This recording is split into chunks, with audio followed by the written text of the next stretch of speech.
আসসালামু আলাইকুম lovely viewers, welcome back to my channel. কেমন আছেন সবাই? আশা করছি সবাই অনেক বেশি ভালো আছেন। নতুন আরও একটি ভিডিও নিয়ে আপনাদের মাঝে চলে আসলাম। আশা করি বরাবরের মতো আজকের ব্লগটি সবাই অনেক বেশি এনজয় করবেন।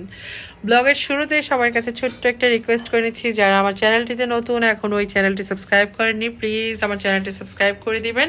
সাবস্ক্রাইব করার পর অবশ্যই পাশে থাকা ছোট্ট বেল বাটনটি প্রেস করে দেবেন, এতে করে আমি যখনই নতুন কোনো ভিডিও আপলোড করব সবার আগে আপনার কাছে নোটিফিকেশন চলে যাবে, চাইলে আমার ভিডিওগুলো দেখে নিতে পারবেন।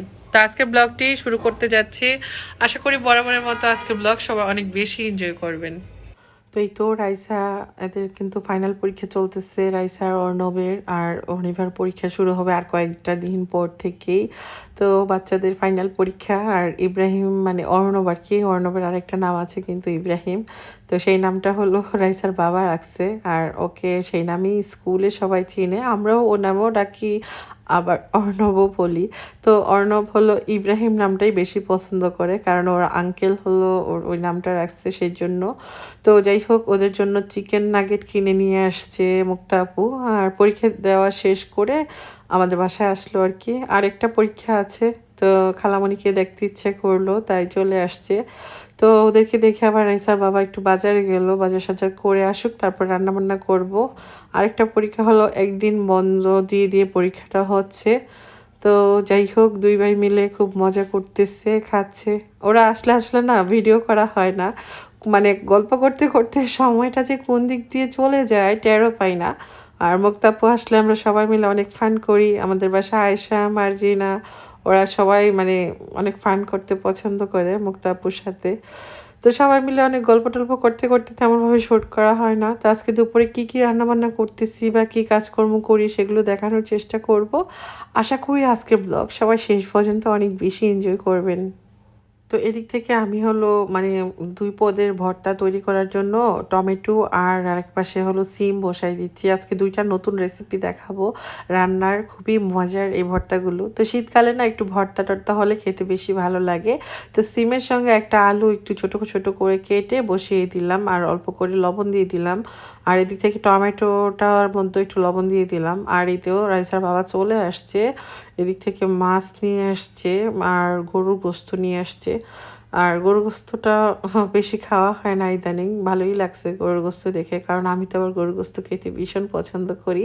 তো ফ্রেশ মাংসটা একদম দেখেই কিন্তু ভালো লাগছে। আর এখন হলো রান্নাবান্না চট জলদি করে ফেলবো। তো বাজারে মানে গেছে, আর এদিক থেকে আমি দুই পদের ভর্তার জন্য দুইটা কিন্তু বসাই দিছিলাম। তো এখন মাছ মাংস এগুলো ধোয়া হয়ে গেলে মাছ মাংস রান্না বসাবো। তো আপনারা সবাই কেমন আছেন? আশা করি কমেন্ট করে জানাবেন। আর এদিক থেকে আয়েশা আমাকে হেল্প করতেছে, সব কিছু ধুয়ে দেয় রেডি করে দিচ্ছে, আর আমি অন্যান্য কাজগুলো গুছিয়ে নিচ্ছি। মুখটা আপু একটু পরপর আসছে, গল্প করতেছি। আর এই তো টমেটোটা একটু সিদ্ধ হয়ে গেছে। শীতকালে কিন্তু একটু ভর্তা হলে খেতে বেশ ভালোই লাগে, তাই না? তো আমার ভাই বোনরা কিন্তু মানে ভিউয়ার্স ভাই বোনরা আমাকে অনেক সময় অনেক কমেন্ট করেন, আমি কিন্তু দেখি লাভ রিয়েক্ট দিই, পড়ি। তো মাঝে মাঝে কিছু কমেন্টের অ্যান্সার দিই, আবার মাঝে মাঝে আমার ভিডিওতে সেগুলোর অ্যান্সার দেওয়ার চেষ্টা করি। এদিক থেকে আমি টমেটোর মধ্যে অল্প করে হলুদ, অল্প করে মানে মরিচের গুঁড়া দিয়েছি, যাতে করে কালারটা একটু টকটকে হয়। তো টমেটোর সিদ্ধ হতে থাক, এদিক থেকে সিমও সিদ্ধ হচ্ছে। তো আমি টমেটোটাকে একদম খুব ভালো করে গলিয়ে নিচ্ছি, সিমটা হলো কিনা একটু চেক করে নিচ্ছি। এই তো, আর যদি সিমটা হয়ে যায় আলুটা সিদ্ধ হলো কিনা দেখলেই বোঝা যাবে। এখন আমি সিম নামিয়ে রেখে দেবো একটা পাশে, আর টমেটোটাকে ডাল ঘুটনি দিয়ে একটু ঘটে দেবো, যাতে করে একদম মিহি হয়ে যায়। টমেটো দিয়ে তৈরি করব চাটনি, সিম দিয়ে তৈরি করব ভর্তা। তো সিমের ভর্তার সঙ্গে মাছ দিব, আর রেসিপিটা আপনাদেরকে দেখাবো। এরকম দুই পদের ভর্তা হলে কিন্তু আর কিছুই লাগবে না। তো আয়েশার দিক থেকে সব কিছু ধুয়ে টুয়ে রেডি করে নিচ্ছে। তো একটা আপুর কমেন্টের উত্তর আজকে আমি দিব। আপু জানতে চাইছে আপুর ভাইয়ের সাথে আমার ঝগড়া হয় কি না, আর ঝগড়া হলে আমরা মানে কে বেশি ঝগড়া করতে পছন্দ করি বা কিভাবে মিট করতে মানে সক্ষম হই। তো আপুকে সেই প্রশ্নের উত্তরটা আজকে দিব। তার আগে এদিক থেকে আমি মানে গরু গোস্তটা বসাই দিচ্ছি, কারণ গরু গোস্ত রান্না করতে অনেকটা টাইম লাগে, আমরা কম বেশি সবাই জানি। মিনিমাম 1.5 ঘন্টার মতো কিন্তু লাগবেই গরু গোস্ত সিদ্ধ হতে। আর গোস্তটা যদি একটু হাড়ের সঙ্গে হয় তাহলে কিন্তু 1 ঘন্টার মধ্যেই সিদ্ধ হয়ে যায়। তো আজকের গরুর গোস্তটা যেহেতু হাড্ডি কম মানে মাংস বেশি, তো সেজন্য কিন্তু সিদ্ধ হতে একটু টাইম লাগবে। আর গরুর গোস্ত না আমি খুব ছোট করে কাটতে পছন্দ করি না, একটু বড় বড় করে কেটে রান্না করতে আমার ভালো লাগে। আর গরুর গোস্তটা একটু বড় সাইজের হলে খেতেও ভালো লাগে। তো এদিক থেকে হলো মোস্তফা রাইসার মানে টিচার চলে আসছে, তো ওদেরকে একটু নাস্তা দিচ্ছি। মোস্তফা যদিও একটু আগে মানে চিকেন নাগেট খাইছে, তো এখন হলো মানে মিসকে দিব আর ওদেরকেও হালকা পাতলা একটু দিব আর কি। তো এদিক থেকে পেঁয়াজ ভাজা হয়ে গেছে আর আমি এখন মশলাগুলো দিয়ে দিব। এলাচ, দারুচিনি, লং, লবঙ্গ এগুলো কিন্তু দেওয়া হয়েছে 2 কেজি গরু গোস্ত। তো সেই জন্য রসুন বাটা 2 টেবিল চামচ, আদা বাটা 1.5 টেবিল চামচ, মরিচের গুঁড়া 1.5 টেবিল চামচ, হলুদের গুঁড়া দিলাম 1 টেবিল চামচ, আর ধনিয়া গুঁড়া 1 টেবিল চামচ, জিরে গুঁড়া 1/2 টেবিল চামচ, আর এখানে স্বাদ মতো লবণ দিয়ে দিলাম। পেঁয়াজ কিন্তু বেশ অনেকগুলোই দিয়েছি, পেঁয়াজটা ব্রাউন কালার করেই মশলাগুলো দিয়েছি। এখন মশলাগুলো একটু নেড়ে চেড়ে এখানে আমি অল্প করে পানি দিয়ে মশলাটাকে কষিয়ে নেব। আর গরুর গোস্ত যত বেশি কষাবেন খেতে তত বেশি মজার হবে। তো এই মশলাটা আমি কষিয়ে নিচ্ছি প্রথমে। উপরে যখন তেলটা ভেসে আসবে তখনই কিন্তু আমি গোস্তগুলো এখানে দিয়ে দিব। তো আজকে গরুর গোস্ত আর কয়েক পদের ভর্তা তৈরি করব। ভর্তা খেতে আমরা পছন্দ করি। তো যাই হোক, আর কি কি করছি সেগুলো শেয়ার করার চেষ্টা করব। মশলাটা কষানো হয়ে গেছে, এখন গরুর গোস্তগুলো দিয়ে দিচ্ছি। এই তো একটু বড় করে কাটলেই কিন্তু গোস্তটা খেতে ভালো লাগে, আর বেশি ছোট ছোট গোস্ত আমার ভালো লাগে না। তো যাই হোক, যে যেভাবে পছন্দ করেন ঠিক ওভাবে কেটেই মানে গোস্তটাকে বসিয়ে দিবেন। এখন শুধু নাড়ানাড়ি করার পালা, আর হলো ঢাকনা দিয়ে ঢেকে রাখবেন। একটু পরপর নেড়ে দিবেন যাতে করে হাঁড়ির তলানিতে লেগে না যায়, লেগে গেলে কিন্তু গরুর গোস্তের টেস্ট একদমই বাজে হয়ে যাবে। আপুর কমেন্টের প্রশ্নের উত্তরটা দিয়ে দিচ্ছি। ঝগড়া হয় না বললে ভুল হবে, ঝগড়া হয়, তবে আমরা দুজনেই ঝগড়া করতে পছন্দ করি না। আমরা কি বলবো, দুজনেই ঝগড়া করতে একদমই পছন্দ করি না। একটু টুকটাক এরকম সেরকম হলেই দুজনের মধ্যে একটু মান অভিমান হয়। তবে শব্দ করে ঝগড়া করাটা আমারও ভালো লাগে না, আর ও পছন্দ করে না। আর আমি অনেক নিরিবিলি থাকতে পছন্দ করি, মানে ঝগড়াঝাটি এগুলো থেকে আমি খুব দূরে থাকতে পছন্দ করি। আর ঝগড়া আমার গায়ে এসে পড়লে তখন তো কিছু করার নাই, তারপরেও চুপ থাকতেই পছন্দ করি। মানে আমি ছোটবেলা থেকেই এরকম যে ঝগড়াঝাটি আমার একদমই ভালো লাগে না। তো বুঝতেই পারছেন ঝগড়া আর কীভাবে হবে। তো এদিক থেকে মাছটা হলুদ আর লবণ দিয়ে ভেজে নিচ্ছি, মাছ দিয়ে ভর্তা হবে। আর এখান থেকে কিছু মাছ আমি সিমের মধ্যে দিব, সিমের ভর্তাতে আর কি। তো আপনার যে আপুর জানার ছিল যে আমাদের ঝগড়া হয় কি না, এই তো মান অভিমান হয়, তবে সেটা লম্বা করতে চাই না, চাই যে শর্টকাটে সেরে ফেলতে। কিছুক্ষণ দুজনেই চুপচাপ থাকি, ঘন্টা 2-3 ঘন্টার মতো, তারপর আবার কথা বলে ফেলি। কারণ একজন আরেকজনকে ছাড়া কথা না বলে থাকতে পারি না। তো এই হলো আমাদের ঝগড়াঝাটির মানে আলামতটা আর কি। এর থেকে বেশি হয় না। আলহামদুলিল্লাহ, দোয়া করবেন আমাদের জন্য। আর আমার বাচ্চারাও আলহামদুলিল্লাহ ঠিক আমাদের মতোই, ওরাও নিরিবিলি থাকতে পছন্দ করে। ঝগড়াঝাটি দুজনের একজনও পছন্দ করে না। তো সবসময় আল্লাহর কাছে নামাজ পড়ে দোয়া করি যাতে আল্লাহ আমাদেরকে এরকমই রাখে, ঝগড়াঝাটি যেন আমাদের আশেপাশে না আসতে পারে। কারণ ঝগড়াঝাটি একটা সংসারকে অনেক বেশি খারাপ জায়গায় নিয়ে যায়, যেটা মানুষের জীবনের অনেক সুন্দর সময়গুলোকে খুব দ্রুত নষ্ট করে দেয়। একটা পরিবারে আসলে হাজব্যান্ড ওয়াইফের মধ্যে ঝগড়াটা কিন্তু কখনো স্থায়ী হয় না। ঝগড়াগুলো স্থায়ী করে তৃতীয় ব্যক্তি, আর তৃতীয় ব্যক্তির মাধ্যমেই কিন্তু মানে হাজব্যান্ড ওয়াইফের মধ্যে বেশি ঝগড়াঝাটিগুলো হয়। তো এগুলো থেকে একটু সাবধানে থাকবেন, তাহলেই কিন্তু পরিবারের সবসময় ঝগড়াঝাটি থেকে মানে ভালো থাকা যায়। এদিক থেকে গোস্তের মধ্যে আলু দেওয়ার জন্য অল্প করে হলুদ আর লবণ দিয়ে আলুটাকে একটু ভেজে দিচ্ছি যাতে করে টেস্টি হয় মাংস তরকারিটা। তো যেটা বলছিলাম যে মানে ঝগড়াঝাটিটা কখনো কিন্তু হাজব্যান্ড ওয়াইফের ঝগড়াঝাটিতে কখনো কোনো সংসার নষ্ট হয় না, নষ্ট হয় তৃতীয় ব্যক্তির কারণে। তো যখনই এই টাইপের তৃতীয় ব্যক্তি আপনার ফ্যামিলিতে মানে থেকে যাবে বা এসে যাবে, তখন কিন্তু ওই সংসার বেশি দিন আর টিকতে পারে না। আর হাজব্যান্ড ওয়াইফের ঝগড়াটা কিন্তু এমনি এমনি নিজে নিজেই মিটমাট হয়ে যায়। যখন তৃতীয় ব্যক্তি চলে আসে তখন কিন্তু ওইটা মিটমাট করতে দেয় না, ওই ঝগড়াটাকে স্থায়ীভাবে মানে অবিরাম চালিয়ে যায়। তো এই ধরনের আলামত যখন দেখবেন নিজেকে অনেকটা সাবধানে রাখবেন, সাবধানে থাকবেন। আল্লাহ এই ধরনের ব্যক্তিদের থেকে সবার সুন্দর ফ্যামিলিগুলোকে সুন্দর রাখুক, এই দোয়া করি। কারণ পৃথিবীতে যতগুলো সংসারই ভেঙেছে দেখবেন একটা সংসারও যে মানে হাজব্যান্ড ওয়াইফের ভুলের কারণে কিন্তু ভাঙে নাই, ভাঙছে তৃতীয় ব্যক্তির কারণে। মানে আমার দেখা যতগুলো আমি দেখছি সবগুলোই কিন্তু একই রকম প্রবলেম। তো এই ধরনের প্রবলেমগুলো থেকে সাবধানে থাকাটাই বেটার। তো যাই হোক, এদিক থেকে আমি গরু গোস্ত আলু খুব ভালো করে কষিয়ে নিলাম, দেখেই বুঝতে পারছেন। এখন ঝোলের পানি অ্যাড করে দিচ্ছি। আরেকটা বিষয় বলে দিচ্ছি, গরু গোস্ত রান্নার একটা টিপস, সেটা হলো গরু গোস্ত রান্না করার সময় অবশ্যই গরম পানি ঝোলের জন্য অ্যাড করবেন। এতে করে গরু গোস্তটা অনেক বেশি সফট হবে, খেতেও ভালো লাগবে।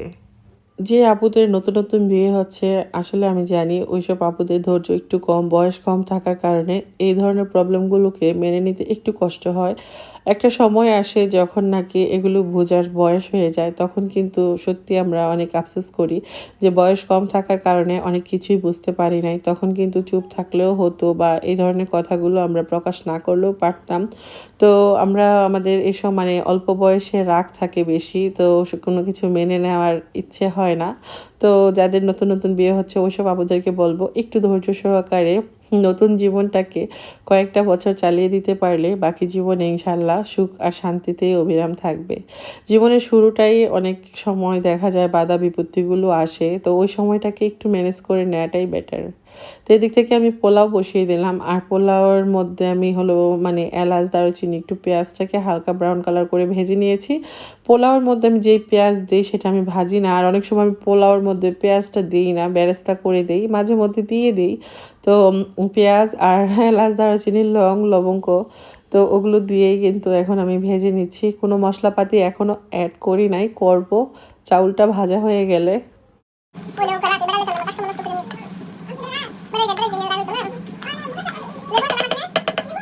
পোলাওটা ঝরঝরে আর একদম পারফেক্ট হওয়ার জন্য পোলাও চাউলটাকে 8 থেকে 10 মিনিটের মতো ভেজে নিতে হবে। যখনই দেখবেন প্যানের গা ছেড়ে দিয়েছে, পোলাও চাউলটা একটু ভারী হয়ে আসছে, তখনই এখানে পানি দিয়ে দিতে হবে। আপনারা চাইলে গরম পানি অ্যাড করতে পারেন, তবে পোলাও রান্নার ক্ষেত্রে আমি গরম পানি বা ঠান্ডা পানি ওগুলো যাচাই বাছাই করি না, যেটা হাতের কাছে পাই দিয়ে দিই। এদিক থেকে আমি পোলাওর মধ্যে এখন সব মশলাগুলো অ্যাড করে নিলাম।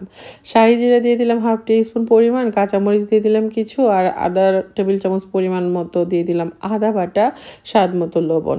এখন আমি পোলাওটাকে ঢেকে দিব, মানে এখনও কিন্তু রান্না হয় নাই। তো এখন চুলার আঁচটা থাকবে একদম হাই হিটে। যখন এরকম একটা বলক চলে আসবে চুলার আঁচটা মিডিয়ামে করে দিতে হবে। তো এই টিপসগুলো যদি ফলো করেন পোলাও কিন্তু একদম পারফেক্ট রান্না আপনি করতে পারবেন। আর আমার পোলাওটা সবসময় আলহামদুলিল্লাহ অনেক বেশি সফট আর ঝরঝরে পারফেক্ট হয়। তো অনেকেই আমার পোলাও রান্না দেখে রান্না করে আমাকে কমেন্ট করে জানায়। তো অনেকে আবার মানে ছবি তুলেও পাঠায়, আমার কাছে খুবই ভালো লাগে। আসলে আমি রান্নাগুলো সবসময়ই দেখানোর চেষ্টা করি। আমি একজন হাউস ওয়াইফ, রান্নাবান্না এগুলো নিয়েই ব্যস্ত থাকি বাচ্চাদেরকে নিয়ে। তো সেগুলোই আপনাদের সঙ্গে একটু একটু করে শেয়ার করি। যখন পোলাওটা এরকম একটা পর্যায়ে চলে আসবে, এখনও কিন্তু আমার রান্না কমপ্লিট হয় নাই, আমার রান্নাটা মাঝ পথে চলে আসছে। তো এই সময়টাতে চুলার আঁচটা একদম লো হিটে করে দিতে হবে। এখানে আমি কিছু গাজর কুচি দিয়ে দিচ্ছি, এই তো দেখতে সুন্দর লাগবে। আর আমি কাঁচামরিচ তো দিয়েছিলাম, আর হলো এখন নেড়ে চেড়ে আমি এটাকে একটু চাপা দিয়ে ঢেকে রাখবো। আর চুলার আঁচটা থাকবে একদমই লো হিটে, তাহলে কিন্তু পোলাওটা একদম ঝরঝরে হবে আর খেতেও ভালো হবে। পানির পরিমাণটা বুঝে দিবেন। পানির পরিমাণ যদি আপনি 2 পট পোলাওর চাউল নেন তাহলে পানি দিবেন 4 পট। এই আন্দাজে কিন্তু আপনাকে পোলাওয়ের চাউলে পানিটা অ্যাড করতে হবে। খুব বেশি পানি বা খুব কম পানি দিলে কিন্তু পোলাও পারফেক্ট হবে না। আর চুলার আঁচটা ওই টিপসগুলো ফলো করতে হবে। প্রথমে হাই হিট, তারপর মিডিয়াম, তারপর একদম লো হিটে বসিয়ে রাখতে হবে যতক্ষণ না মানে আপনারা টেবিলে খাবারটা সার্ভ করছেন। এদিক থেকে টকটকে লাল ঝাল তরকারি রেডি হয়ে গেছে। আর গরু গোস্ত এরকম ঝোল ঝাল হলে আমার বাসায় সবাই খেতে খুব পছন্দ করে। ভুনা তরকারির থেকে এরকম ঝোল ঝাল হলে পোলাও দিয়ে খেতে খুব বেশি ভালো লাগে। তো আর আলু দিয়ে রান্না করলে আমরা পছন্দ করি। অনেকেই বলে তোমরা অনেক ঝোল খাও, হ্যাঁ ঝোল দিয়ে খেতেই বেশি ভালো লাগে। তো জানি না এক একজন এক এক রকম খেতে পছন্দ করে। মাঝে মাঝে ভুনাও করি, তবে ভুনাটা হলো মেজবানি করলে ভুনা করি, বা গরুর মানে কালা ভুনা মাংসটা যেটা রান্না করি ওটা করলে ভুনা করি। নতুবা একদম বাঙালি স্টাইলে ঝোল দিয়ে খেতেই বেশি পছন্দ করি আমরা। এদিক থেকে পোলাওটা হয়ে গেছে, অল্প করে ঘি দিয়ে দিচ্ছি। আর দেশি ঘিটা দিলে কিন্তু খুব সুন্দর একটা ফ্লেভার আসে, তাই না? পোলাও, গরু গোস্ত সবই হয়ে গেছে মাশাল্লাহ। এখন ভর্তাগুলো তৈরি করে নিতে হবে। চাটনির জন্য যে টমেটোটা সিদ্ধ করে রেখে দিয়েছি সেটা এখন রসুন দিয়ে ফোড়ন দিব। আর এভাবে ফোড়ন দিলেই কিন্তু চাটনিটা খেতে বেশি ভালো লাগে। তো এইখানে আমি এই তো মানে রসুনটা ভেজে নিচ্ছি আর দিয়ে দিচ্ছি 2-3টার মতো শুকনো মরিচ, মাঝখান থেকে একটু ফেলে দিয়েছি, এতে করে শুকনো মরিচের যে একটা ফ্লেভার সেটা বের হবে। এখন টমেটোটা যেটা আমি সিদ্ধ করে রেখে দিয়েছিলাম সেটা আমি দিয়ে দিব। আর এভাবে চাটনি করে খেতে পারেন। এই চাটনিটা অনেক বেশি মুখরোচক, শুধু চাটনি হলেই কিন্তু আপনার ভাত খাওয়া হয়ে যাবে। তো আশা করি টমেটোর এই চাটনির রেসিপি আপনাদের ভালো লাগবে। আর আসছে শীতকালে টমেটোর দাম যখন কমবে তখন কিন্তু বেশি বেশি করে এই চাটনি তৈরি করে ফ্রিজেও ফ্রোজেন করে রেখে দিতে পারবেন। সারা বছরই কিন্তু এই চাটনি অল্প করে নামিয়ে গরম করে করে খেতে পারবেন। এখন যদিও বাংলাদেশে সবজির দাম আকাশ ছোঁয়া, আজকে আমি টমেটো কিনলাম 160 টাকা কেজি। তো কিছু করার নাই, ইচ্ছে করলে কিন্তু মানে যখন খেতে ইচ্ছে করে তখন কিন্তু বানিয়ে ফেলি। তো আলহামদুলিল্লাহ, আল্লাহ ওরকম সুযোগ সুবিধা দিয়েছে, আল্লাহর কাছে অনেক অনেক শুকরিয়া। এখানে আমি 1 টিস্পুন পরিমাণ চিনি দিয়ে দিলাম, এতে করে মানে চাটনির স্বাদ দ্বিগুণ বেড়ে যাবে। তো আপনারা চাইলে চিনিটা স্কিপ করতে পারেন, তবে চিনি ছাড়া এই চাটনির স্বাদ পেতে পারবেন না। তো যাই হোক, আমার চাটনি কিন্তু হয়ে গেছে, আমি এখন সার্ভ করে নিব। তার আগে একটু ধনিয়া পাতা দিয়ে দিচ্ছি, যেহেতু ধনিয়া পাতা হাতের কাছে আছে, সব কিছুতে এখন ধনিয়া পাতা দিতে ইচ্ছে করে। ধনিয়া পাতার দামটাও কিন্তু একটু কমেছে, যদিও মানে শাক সবজির দামগুলো এখনও কমে নাই, হয়তো কিছুদিনের মধ্যে কমে যেতে পারে। তো যাই হোক, আমার চাটনিটা কিন্তু হয়ে গেছে। যখন পানিটা একদম টেনে যাবে তখনই বুঝতে পারবেন চাটনি হয়ে গেছে। এখন আমি একটা বাটিতে এটা নামিয়ে নিচ্ছি। আমাদের জীবনটা অনেক ছোট। এই ছোট জীবনে শুধু শুধু ঝগড়াঝাটি করে সময়গুলো নষ্ট করা একদমই বোকামি, তাই না? তো যারা নতুন নতুন আপুরা আছেন এই টাইপের কমেন্টগুলো করেন কিভাবে সংসারে সুখে থাকা যায় ঝগড়াঝাটি থেকে, তাদেরকে একটা কথাই বলবো, সব কিছুর জন্য না একটু ধৈর্য ধরতে হবে। ধৈর্য না ধরলে কোনো কিছুই সুন্দর হয় না। ধৈর্য সব কিছুর সৌন্দর্য বাড়িয়ে দেয়। যেমন করে সব কিছু শান্ত থাকে, ঠিক ওরকমটাই ধৈর্য ধরলে, আপনাকে কেউ একটা গালি দিচ্ছে, আপনি চুপচাপ যদি থাকেন এটা কিন্তু আর বড় হবে না। আর আপনিও যদি তাকে আরেকটা গালি দেন তাহলে কিন্তু এটার আওয়াজটাও বেড়ে যাবে আর ঝগড়াটাও তৈরি হবে। আর যেখানে ধৈর্য নাই সেখানে আল্লাহর রহমত বরকত কিছুই থাকে না। তো আমি এটাই বলবো, ধৈর্য ধরলে আল্লাহ তাআলা আপনাদেরকে এমন বরকত দিবে যে বরকত মানে কখনো শেষ হবে না।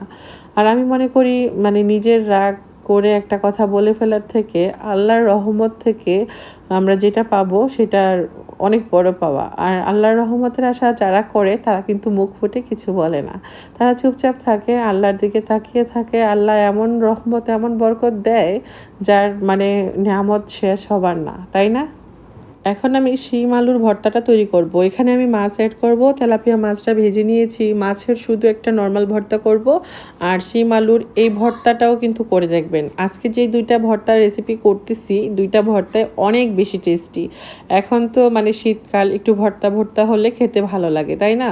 তো এই তো মানে শিমের সঙ্গে একটু আলু দিবেন। আপনারা চাইলে হাত দিয়ে ডলেও ভর্তাটা তৈরি করতে পারেন। তো আমার কাছে মনে হয় পাটায় পিষে নিলে একটু মিহি হয়, বা যদিও আমি একদম পুরোপুরি মিহি করব না, একটু এবড়ো থেবড়ো থাকবে, তারপর পাটায় বেটে নিলে আমার কাছে মনে হয় একটু ভালো লাগে। চাইলে কিন্তু হাত অথবা ব্লেন্ডারেও ভর্তা করা যায়, তবে ব্লেন্ডারের ভর্তা আমার কাছে সব থেকে বেশি বাজে লাগে। আমার কাছে মনে হয় হাত দিয়ে তৈরি করা বেটার, নতুবা শিলপাটায় বেটে নেওয়া তার থেকে বেশি বেটার। শিলপাটার ভর্তার টেস্টই যেন অন্যরকম, তাই না?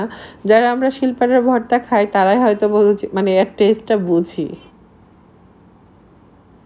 আর এগুলো অনেক সফট, তো বাটতে তেমন সময় লাগে না, একটা বাটা দিলেই কিন্তু হয়ে যায়। আর মাছের স্কিনটা একটু যেহেতু শক্ত, এটা 2টা বাটা দিলেই হয়ে যাবে। এই ভর্তাগুলো খেতে অনেক মজা, আবার তৈরি করাও কিন্তু অনেক ইজি। অনেকে আছে শুটকির ভর্তা খেতে মানে পছন্দ করেন না, তাদের জন্য কিন্তু এই ধরনের ভর্তাগুলো অনেক বেশি টেস্টি হবে। আমি সিদ্ধ করার সময় অল্প করে লবণ দিয়েছিলাম, এখন আবার স্বাদ মতো একটু লবণ দিয়ে দিলাম। আর শুকনা মরিচ 3টা দিলাম, যদি ঝাল বেশি খেতে পছন্দ করেন আর একটু বাড়িয়ে দিবেন। আমি তো ঝাল খেতে অনেক পছন্দ করি, কিন্তু আমার হাজব্যান্ড সে ঝাল খেতে চায় না, তো সেজন্য ঝালের পরিমাণটা একটু কমিয়ে দিলাম। আলাদা করে আমি শুকনা মরিচ নিয়ে নেব। আর এই তো এখন এখানে পেঁয়াজ দিয়ে দিচ্ছি। আর আমি যে কোনো ভর্তায় মানে পেঁয়াজটা একদম মিহি করি না, পেঁয়াজটা এরকম আস্ত আস্ত রাখতেই পছন্দ করি, যাতে করে ভাত খাওয়ার সময় পেঁয়াজটা একটু কামড়ে লাগে, তাহলে কিন্তু ভর্তার টেস্টটা অনেক বেশি লাগে। তো যাই হোক, আপনারা যদি মনে করেন ভর্তা বানাতে গেলে পেঁয়াজটা মিহি করবেন তাহলে করে নিতে পারেন, তবে এভাবে একবার করে খেতে পারেন। যারা সবজি খেতে পছন্দ করেন না তারাও কিন্তু এই টাইপের ভর্তাগুলো করে খেতে পারেন, তাহলে কিন্তু সবজি খাওয়া হয়ে গেল। ভর্তার টেস্ট বাড়াতে এখানে আমি দিয়ে দিলাম 2 টেবিল চামচ পরিমাণ সরিষার তেল, এতে করে ভর্তার টেস্টটা অনেকাংশেই বেড়ে যাবে। এখন ভর্তাটাকে আমি একটা প্লেটে তুলে নিচ্ছি। আর দেখুন, দেখেই বোঝা যাচ্ছে এটা অনেক বেশি টেস্টি, অনেক লোভনীয়। বাসায় তৈরি করবেন। আর আজকে যে কমেন্টগুলো আপুরা করেছিলেন তার উত্তরগুলো দেওয়ার চেষ্টা করেছি। আশা করি আমার নতুন নতুন মানে বিবাহিত আপুরা তাদের উত্তরগুলো পেয়ে গেছেন। আর এদিক থেকে এই তো আমার গরু গোস্ত হয়ে গেছে, এখন নামিয়ে নিব সব কিছু, একদম রেডি সব কিছু। সবাই এখন খেতে চলে যাব। আর এই তো আমার তো ভর্তা দেখলে সব কিছুর স্বাদই মানে পানি হয়ে যায়, মনে হয় যে কখন ভর্তা দিয়ে খাবো। আমি হলাম ওরকম একজন পাবলিক। তবে গরুর গোস্তও কিন্তু আমি ভীষণ পছন্দ করি। অন্য সব গোস্তের তুলনায় গরুর গোস্ত আমার অনেক পছন্দের একটা খাবার। মুরগি টুরগি আমার এত ভালো লাগে না, এরকম ঝাল করে ঝোল করে গরুর গোস্ত রান্না করলে সেটা খেতে আমি ভীষণ পছন্দ করি। তো এখন আমরা সবাই একসঙ্গে খেতে বসে যাব। তো সবাই ভালো থাকবেন। আশা করি আজকের ব্লগ সবাই অনেক বেশি এনজয় করেছেন।